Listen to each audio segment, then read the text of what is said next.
انبیاء کی دعوت کا مرکز کیا ہوتا ہے اور کافروں کو حق کی جانب بلانے کا بہترین راستہ کیا ہوتا ہے، اور زکوٰۃ نہ دینے کے بارے میں پیغمبر اسلام صلی اللہ علیہ وآلہ وسلم نے کیا فرمایا ہے، ان سوالات کے جوابات کو جانتے ہیں آج کے اس ایپیسوڈ میں۔ اعوذ باللہ من الشیطان الرجیم، بسم اللہ الرحمن الرحیم۔ ناظرین کرام السلام علیکم۔ سبیل القرآن کے اس تفسیری پروگرام میں ایک بار پھر ہم آپ کو خوش آمدید کہتے ہیں۔ آج ہم سورہ فصلت کی 4 آیتوں کی تفسیر کو لے کر حاضر ہوئے ہیں۔ تو اس سب سے پہلے آیت نمبر 6 اور 7 کی تفسیر کو جاننے کے لیے اس کی تلاوت اور ترجمے کو غور سے سنتے ہیں۔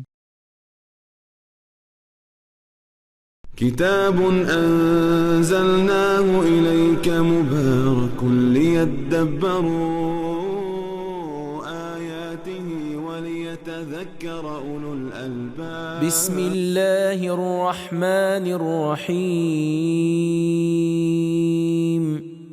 قل إنما أنا بشر مثلكم يوحى إلي أنما إلهكم إله واحد فاستقيموا إليه واستغفروه وويل للمشركين الذين لا يؤتون الزكاة وهم بالآخرة هم كافرون۔ اے رسول تم کہہ دو کہ میں بھی شکل و شباہت میں بس تمہارا ہی جیسا آدمی ہوں، مگر فرق یہ ہے کہ مجھ پر وحی آتی ہے کہ تمہارا معبود بس وہی یکتا خدا ہے، تو سیدھے اس کی طرف متوجہ رہو اور اسی سے بخشش کی دعا مانگو، اور مشرکوں پر افسوس ہے جو زکوٰۃ نہیں دیتے اور آخرت کے بھی قائل نہیں۔ ناظرین، یہ تھے ان آیات کے بہترین تلاوت اور ترجمے۔ اب ان آیات کے بہترین نکات کو بھی جان لیتے ہیں۔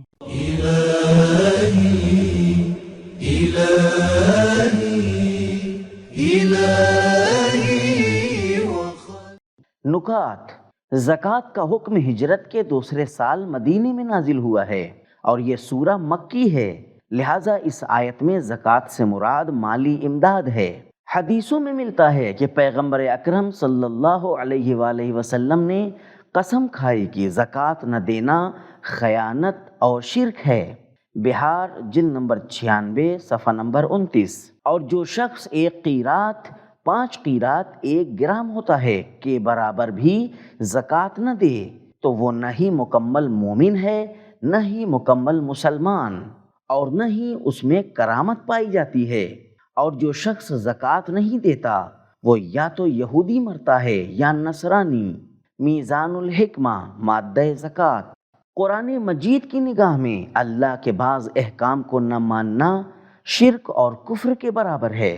حج کو ترک کرنے کے بارے میں ملتا ہے وَلِلَّهِ عَلَى النَّاسِ حِجُّ الْبَيْتِ مَنِ اسْتَطَاعَ إِلَيْهِ سَبِيلًا وَمَنْ كَفَرَ، سورہ آل عمران آیت نمبر 97۔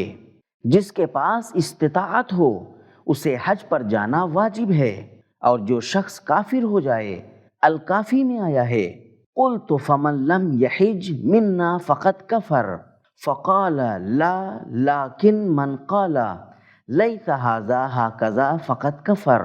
تفسیر برہان۔ اس روایت کے مطابق حج کو ترک کرنا کفر نہیں ہے، بلکہ حج کے واجب ہونے کو انکار کرنا کفر ہے۔ نماز کو ترک کرنے کے بارے میں پیغمبر اسلام صلی اللہ علیہ وآلہ وسلم نے فرمایا ما بین المسلم و بین الکافر الا ان یترک الصلاۃ الفریضۃ متعمدا، بہار جلد نمبر 77 صفحہ نمبر 58۔ جو مسلمان جان بوجھ کر نماز ترک کرتا ہے وہ کافر جیسا ہے۔ اور اس آیت میں زکوٰۃ کو ترک کرنے کے بارے میں آیا ہے کہ وَيْلٌ لِّلْمُشْرِكِينَ الَّذِينَ لَا يُؤْتُونَ الزَّكَاةَ۔ زکوٰۃ کو ترک کرنا شرک کے مانند ہے۔ زکوٰۃ اسلامی حکومت کا بجٹ ہے اور اسے ادا نہ کرنے کا مطلب ہے توحیدی نظام کو تسلیم نہ کرنا جو شرک کے مترادف ہے۔ ناظرین، پروردگار عالم نے اپنے بندگان کے لیے ان آیات میں کچھ پیغامات بھی رکھے ہوئے ہیں۔ آئیے ان پیغامات کو جان لیتے ہیں۔ كتاب أنزلناه إليك مبارك ليدبروا پیغام نمبر 1، بہت سخت ہٹ دھرمیوں اور ضدوں کے مقابلے میں اپنے مقصد سے پیچھے نہ ہٹیں۔ مشرکین جب دھمکی کا تقاضا کرتے تھے فَعْمَلْ إِنَّنَا عَامِلُونَ، تو اللہ نے حکم دیا کہ ان سے کہہ دو کہ سزا اور دھمکی دینا میرے ذمہ نہیں ہے، میں تو فقط وحی کو پہنچانے کا ذمہ دار ہوں۔ نمبر 2، توحید انبیاء کی دعوت کا مرکز ہے۔ نمبر 3، اللہ ایک ہے، اس کی راہ میں استقامت کرو۔ نمبر 4، مستقبل کی بھرپائی راہ توحید میں استقامت اور ماضی کی بھرپائی بارگاہ حق میں استغفار اور معافی کے ذریعے کی جائے۔ نمبر 5، زکوٰۃ نہ دینا اور غریبوں کا خیال نہ رکھنا کفر اور شرک کے درمیان کی حالت ہے اور بہت ہی خطرناک ہے۔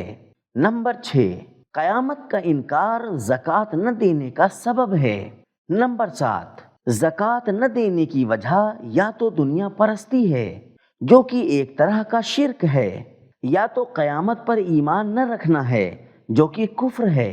ناظرین، اب اس تفسیری سلسلے کو آگے بڑھانے کے لیے آیت نمبر 8 اور 9 کی بہترین تلاوت اور ترجمے کو غور سے سن لیتے ہیں۔ ان الذين آمنوا وعملوا الصالحات لهم اجر غير ممنون قل أئنكم لتكفرون بالذي خلق الأرض في يومين وتجعلون له أندادا ذلك رب العالمين۔ بے شک جو لوگ ایمان لائے اور اچھے اچھے کام کرتے رہے ان کے لیے وہ ثواب ہے جو کبھی ختم ہونے والا ہی نہیں۔ اے رسول تم کہہ دو کہ کیا تم اس خدا سے انکار کرتے ہو جس نے زمین کو 2 دن میں پیدا کیا اور تم اوروں کو اس کا ہمسر بناتے ہو؟ یہی تو سارے جہان کا سرپرست ہے۔ ناظرین، گزشتہ آیات کی طرح ان آیات میں بھی پروردگار عالم نے اپنے بندگان کے لیے کچھ نکات رکھے ہوئے ہیں۔ آئیے ان نکات کو جانتے ہیں۔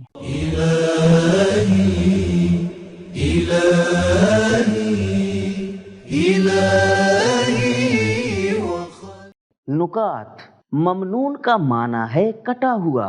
آیت نمبر 5 میں ہم نے پڑھا کہ کافروں نے 5 مختلف عبارتوں کے ذریعے اپنی ہٹ دھرمی کو بیان کیا اور کہا کہ ہمارے دل پردے میں ہیں اور ہمارے کان سنگین ہو گئے ہیں وغیرہ۔ اور اس آیت میں اللہ اپنے نبی سے فرما رہا ہے ان کے سخت اظہار کی طرف توجہ نہ دو اور سوالوں اور استدلال کے ذریعے اپنا کام کرتے رہو۔ قل اَإِنَّكُمْ لَتَكْفُرُونَ، 2 دن میں زمین کو پیدا کرنے سے مراد 2 مرحلے اور 2 دور ہیں۔ زمین و آسمان کے پیدا ہونے سے پہلے دن و رات، مہینے اور سال نہیں تھے کہ جس کی بنا پر ہم کہہ سکیں اللہ نے زمین کو 2 دن میں پیدا کیا ہے۔ اللہ کی قدرت اس کی حکمت کے ساتھ کام کرتی ہے۔ اللہ ایک ہی ارادے سے آسمان و زمین اور جو کچھ اس کے درمیان ہے پیدا کر سکتا ہے، اور بارہا اس قدرت کی بات کو کن فیکون کے ذریعے بیان بھی کیا ہے۔ مگر اس کے باوجود آسمانوں اور زمین کو کئی مرحلوں میں بنایا ہے، جو اس بات کی علامت ہے کہ قدرت کا استعمال مصلحت کے ساتھ ہونا چاہیے، اور مصلحت اس بات میں تھی کہ آسمانوں اور زمین کو کئی مرحلوں میں پیدا کیا جائے۔ سوال: قرآن مجید میں 7 جگہ ارشاد ہوا ہے کہ خلقت 6 دنوں میں ہوئی ہے، جن میں 4 جگہوں پر زمین و آسمان کی پیدائش کی بات ہے۔ سورہ اعراف آیت نمبر 54، سورہ یونس آیت نمبر 3، سورہ ہود آیت نمبر 7، سورہ حدید آیت نمبر 4، اور 3 جگہوں پر زمین و آسمان اور جو کچھ ان کے درمیان ہے اس کی پیدائش کی بات ہے۔ سورہ فرقان آیت نمبر 59، سورہ سجدہ آیت نمبر 4، سورہ قاف آیت نمبر 38۔ البتہ بعد کی 3 آیتوں سے یہ سمجھ میں آتا ہے کہ پہلی 4 آیتیں بھی زمین و آسمان اور جو کچھ ان کے درمیان ہے اس کی پیدائش کے بارے میں ہے۔ یہاں پر ایک سوال پیش آتا ہے کہ اس آیت میں فرمایا زمین 2 دن میں پیدا کی گئی ہے، اور آیت نمبر 12 میں فرمایا آسمانوں کو بھی 2 دن میں پیدا کیا گیا ہے۔ آیت نمبر 10 میں فرمایا تمہاری روزی کا بندوبست 4 دن میں کیا گیا۔ سب کو ملا کر 8 دن ہوتے ہیں، جو 6 دن والی آیتوں کے خلاف ہے؟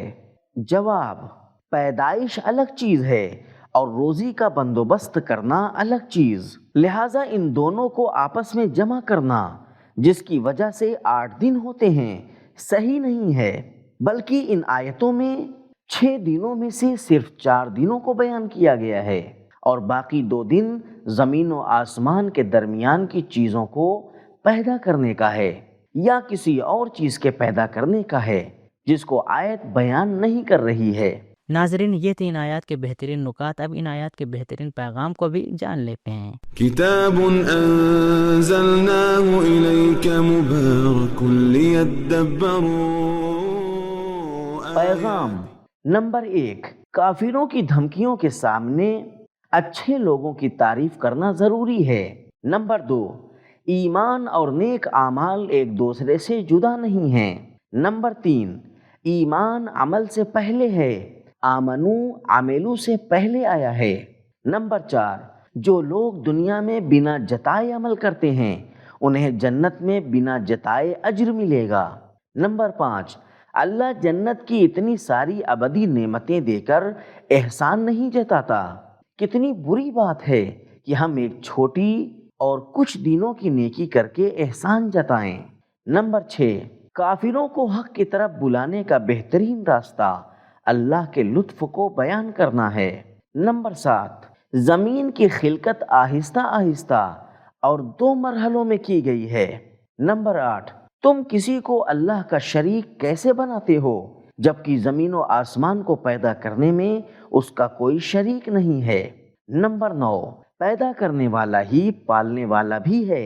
تو ناظرین، آج کے ایپیسوڈ میں ہم نے جانا کہ انبیاء کی دعوت کا مرکز توحید ہے اور کافروں کو حق کی طرف بلانے کا بہترین راستہ خدا کے لطف کو بیان کرنا ہے، اور پیغمبر اکرم صلی اللہ علیہ وآلہ وسلم نے قسم کھائی کہ زکوٰۃ نہ دینا شرک ہے یا تو خیانت ہے، اور جو شخص بھی زکوٰۃ ادا نہیں کرتا ہے وہ یا تو یہودی مرے گا یا تو نصرانی مرے گا۔ یہ تھا ہمارا آج کا ایپیسوڈ، ملتے ہیں اگلے ایپیسوڈ میں، تب تک کے لیے شکریہ، خدا حافظ۔ سبیل قرآن، قرآنی سماج کی پہچان۔